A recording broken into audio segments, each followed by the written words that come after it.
6:47. It's sometimes too easy in an election campaign to become myopically fixated on just what is happening here, but the rest of the world does not stop.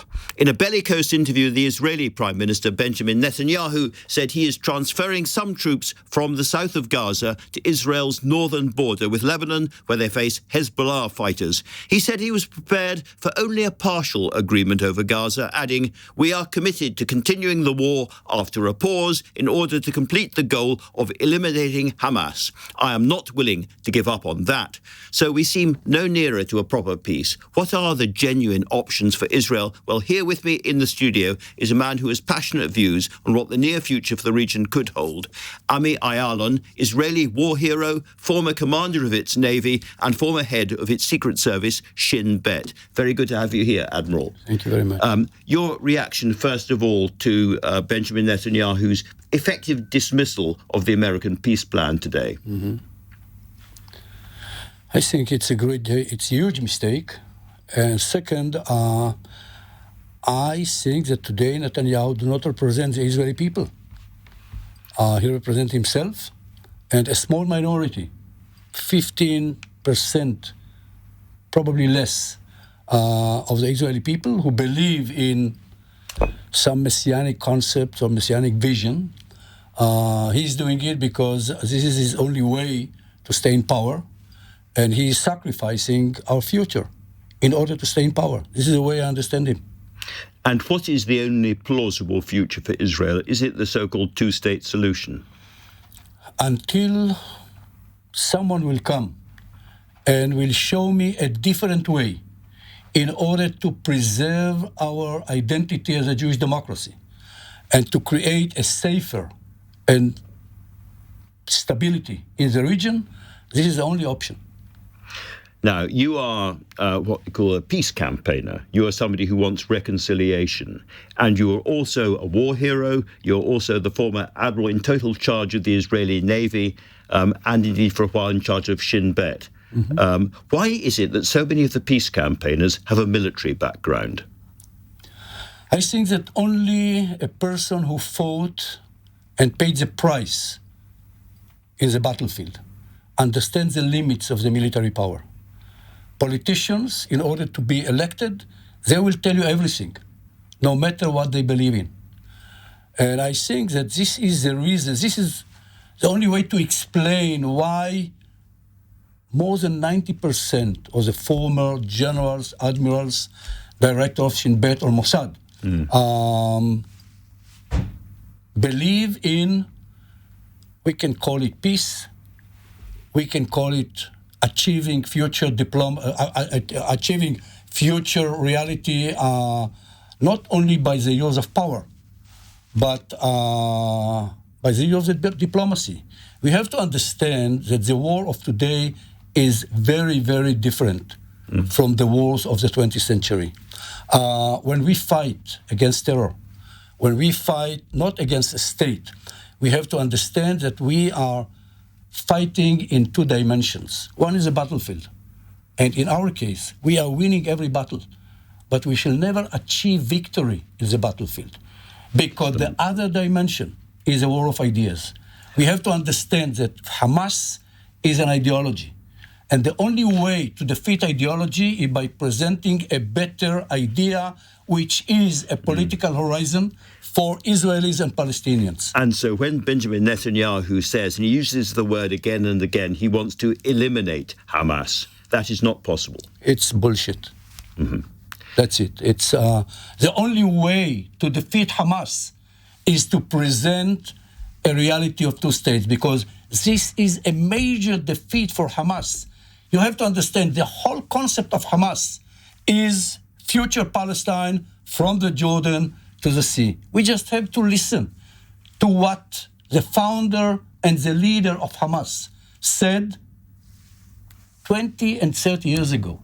He said the only way to defeat us, Hamas, is to create a reality in which Palestinians will believe that Israelis will give them a Palestinian state along Israel. This will be the defeat of Hamas because it is against the way we understand Islam. And this is exactly we have to understand we cannot defeat Hamas in the battlefield. Even if we shall kill all Hamas activists, and even if we shall kill all its leaders on the day after, 2 children will take a knife and will try to kill an Israeli. Why? Because this is an ideology.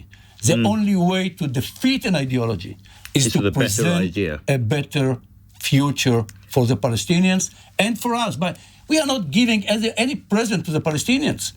There are 2 states is the only way for us to preserve our democracy and Jewish identity. But that means that settlements on the West Bank have to be withdrawn back into Israel, do they not? That means that we have to accept the parameters. Look, Oslo was not a great success, but Oslo has a major achievement. We know the parameters. The parameters of Oslo.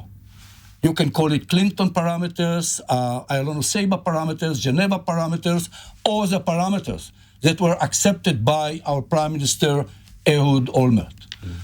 These are the parameters. We won this war because the war of defending Israel as a Jewish democracy was won in 2002 when all the Arab states signed on the Arab peace plan. They accepted Israel along these parameters. Palestinians signed. All the Arab representatives signed. We do not recognize our victory. And we cannot understand that we shall not achieve anything more. All what we shall get will be eternal war. Eternal war. And right at this moment, Mr. Netanyahu has a new phase of eternal war. He wants the war to be in the north against Hezbollah. What are the prospects for that? Again, first of all, we cannot separate the war in the north from the war in the south. We have to understand Hezbollah is totally different from Hamas. Hezbollah represents the Shia minority in Lebanon. Hezbollah presents himself to the Lebanese people as the organization who fought for Palestinian freedom and expelled Israelis from Lebanon.